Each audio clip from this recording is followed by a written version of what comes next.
Hi guys. Blimey, that was a big one. Hi guys, welcome to OG Cars, and massive apologies because we're out in the sticks again. The wind is nowhere to be seen. The sheep are everywhere to be seen. And that is all I could hear. Oh my God. Hi guys, welcome to OG Cars, and apologies for all of the sheep in the background. I mean, we're trying to get away from them, but they keep following us. The wind isn't actually too bad up on the hill today, but the sheep are going at it. So here we are. We're looking at our Fiat 126 today. We did introduce this in a very recent previous video, so please check that out if you haven't already. But today we're going to be doing a little bit more of a review style video on the 126 in general. So let's start with the design. I mean, the car was actually released 50 years ago this year, so 1973, and it's such, in my opinion, a beautiful looking little car. I mean, I love the classic Fiat 500s, but I do actually prefer the look of the 126, and obviously this has a lot of underpinnings and ideas of the 500 just in a newer shell. And it was released obviously by the Italians, Fiat, and produced in Italy, but production quite quickly moved to Poland, and the Polish really adopted Fiat 126 as their own. And you've probably heard the term Polski Fiat and everything, because everyone in Poland was driving one of these. Now, this is a late 70s car, so this should have had the early smaller plastic bumpers and side trims, because this is the DeVille, which has the sunroof as well. But the early incarnation would have had the bigger PCD wheels. It would have had the chrome bumpers, which this has had swapped onto it. And then later down the line, about 1985, they did a facelift of the plastic bumper model, which had big plastic bumpers. And then I think in Poland they did do sort of like the, I think it's the PL and stuff like that, slightly different versions. And they did the Biz water-cooled model in the UK and in Poland as well, which had the hatchback with the flat 2 in the back. So that is the basic design out of the way. I mean, some of the later ones had sort of like the glass sunroof as well, instead of this very nice fabric one.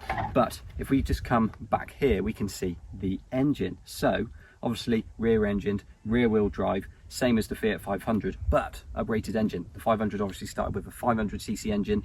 The 500R, which was sold alongside the Series 1 126, had the 126 600cc engine. That was only on the early 70s 126s. So this, being a late 70s one, is the 650cc air-cooled. This 650, which they designed in the late 70s, was the largest displacement engine you could get for the air-cooled model. Obviously air-cooled, you've got the alternator and the fan housing here. The fan blows air this way through, and then you've got a thermostat there which allows air into the cabin if need be. So this was the 652cc. They did do a 704cc, which was the flat 2 for the Biz water-cooled, which again, flat with the hatchback. These tend to be a little bit cheaper because they're a little bit of a later model. Some people don't really like them as much. There's a bit of an argument that goes on between Biz owners and air-cooled owners sometimes. I really like both of them, but I do prefer the air-cooled version. That is why the 4 126s I have owned have all been the air-cooled model. I just like that classic design with these rear grills. I just love working on this style engine. I say that, I hate working on it because I have to work on it all the time. So I do absolutely adore these 126s. Before I even had my first car, I was looking at these and I did really want one. And I managed to buy my first one, my white one, which was extremely rusty. And yeah, that went. And then I bought my yellow Series 1, which I still have and one day will fix. Watch out guys, I will actually one day do it. One day. Yeah, really.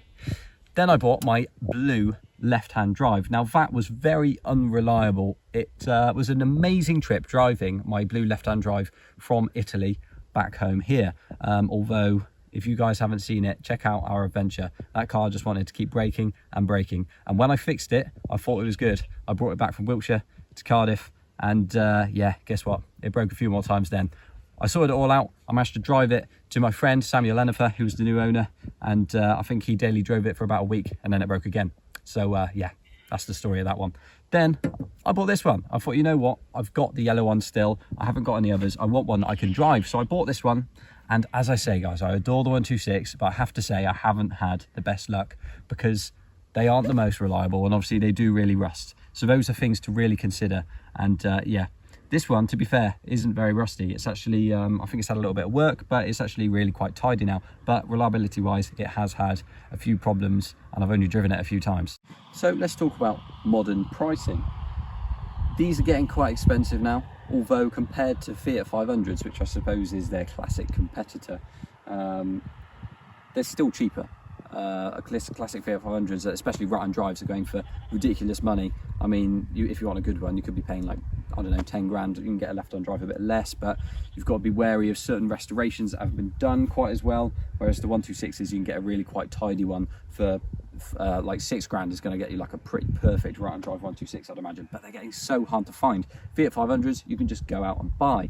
Fiat 126s, you can find some Polish imports. You can find a few right-hand drive biz models. But if you're looking for an air-cooled right-hand drive, like I was, a few and far between, and finding one that you can afford, which isn't an absolute mess, again, can be a bit of a problem. So it's one of them rare cars, but sometimes that makes it a little bit nicer to own as well. Let's just briefly go on to parts availability as well.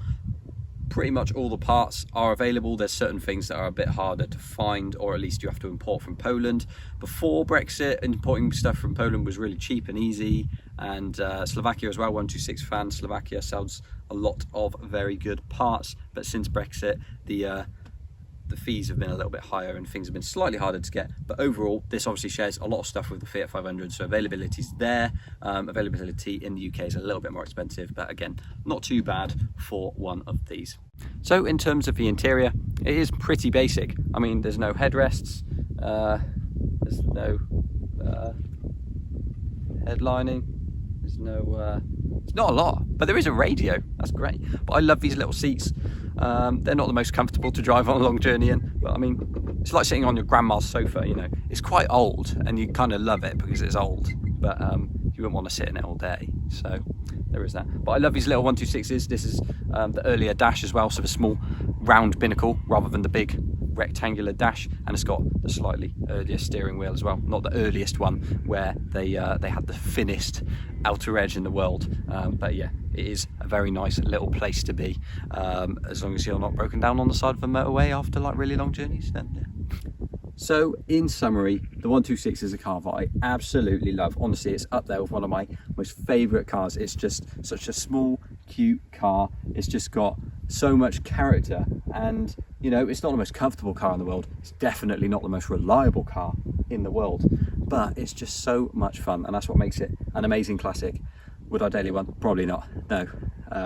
But when I get my yellow one fixed up and do the things that I want to do to that car, that's what I'm so excited for. Just doing what I want to that car and driving it and just enjoying it for what it is. So I hope you guys have enjoyed that video, and yeah, it's time to drive us back home, which is always a fun experience. Like, comment and subscribe everyone. We'll see you all in the next one.